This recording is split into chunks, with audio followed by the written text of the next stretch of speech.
পূর্ববর্তী বক্তারা বলেছেন বাংলাদেশের যে বর্তমান পরিস্থিতি, বাংলাদেশের মানুষ নাগরিক সেবা পাচ্ছে না এবং অন্তর্বর্তী সরকারের সময় থেকেই একটা বড় সময় কিন্তু স্থানীয় কোনো জনপ্রতিনিধি নাই, নির্বাচিত জনপ্রতিনিধি নাই। আমরা উল্টো দেখলাম এই নতুন সেই সরকার আসলো, সেই সরকার এসে তারা সব জায়গায় প্রশাসক বসিয়ে দিল, সবগুলো সিটি কর্পোরেশনে জেলা পরিষদে তারা প্রশাসক বসিয়ে দিল।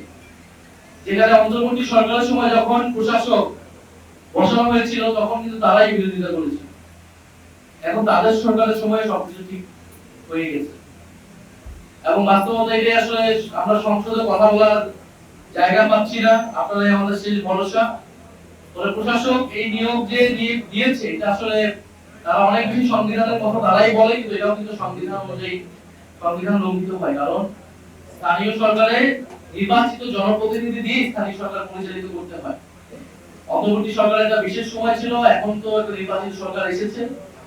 তো আমরা যেটা বুঝতে পারছি যে এই নতুন সরকার যেমন বাংলাদেশের সবগুলো প্রতিষ্ঠান কুক্ষিগত করছে, বাংলাদেশ ব্যাংক থেকে শুরু করে দুদক সবগুলো রাষ্ট্রীয় প্রতিষ্ঠান, একইভাবে স্থানীয় সরকার যে প্রতিষ্ঠানটাকে যেটা সংস্কার হওয়ার সম্ভাবনা তৈরি হয়েছিল সেটাকেও তারা দলীয়করণ করে ফেলেছে, কুক্ষিগত করছে।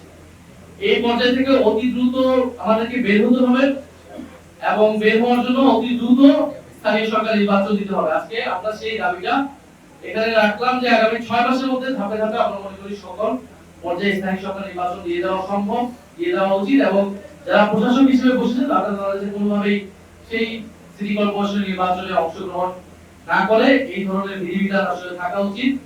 এছাড়া নির্বাচন কমিশন, এই নির্বাচন কমিশনের অধীনে আবার সিটি কর্পোরেশন নির্বাচন হলে সেই নির্বাচন লেভেল প্লেইং ফিল্ড থাকবে কিনা এটা আমাদের মনে শঙ্কা আছে। কারণ এই নির্বাচন কমিশনের প্রতি যথেষ্ট অনাস্থা তৈরি হয়েছে। জাতীয় নির্বাচনে যেভাবে ইলেকশন ইঞ্জিনিয়ারিং হয়েছে, বাংলাদেশে প্রায় 3 ঘন্টা ফলাফল সব কেন্দ্রে বন্ধ করে রাখা হয়েছিল। এখন স্থানীয় সরকার নির্বাচন তারা কিভাবে করবে এবং যেই প্রধান নির্বাচন কমিশনাররা বিরোধী দলের এমপিদেরকে সংবিধান সংস্কার পরিষদের শপথ বাক্য পাঠ করিয়েছে, এখন সেটাকে বলা হচ্ছে অসাংবিধানিক। নির্বাচন কমিশন যাতে লেভেল প্লেইং ফিল্ড নিশ্চিত করে। আমি জাতীয় নাগরিক পার্টি এনসিপির পক্ষ থেকে আমাদের যে 5টি সিটি কর্পোরেশনে আমাদের প্রাথমিক মনোনীত প্রার্থী তাদের নাম ঘোষণা করছি।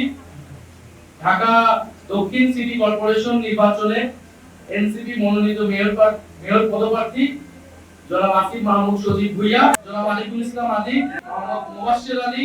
সিলেট সিটি কর্পোরেশন নির্বাচনে এনসিপি মনোনীত মেয়র পদপ্রার্থী অ্যাডভোকেট আব্দুর রহমান আফজাল, আহ্বায়ক সিলেট মহানগর এনসিপি। আমরা 5টি সিটি কর্পোরেশনের আমাদের প্রাথমিক তালিকা ঘোষণা করছি এবং আমরা অতি দ্রুত সময়ের মধ্যে আমাদের বাকি সিটি কর্পোরেশন এবং সারা দেশে আমাদের উপজেলা পৌরসভার যারা পদপ্রার্থী হবে তাদের নামও ঘোষণা করে দেওয়া হবে।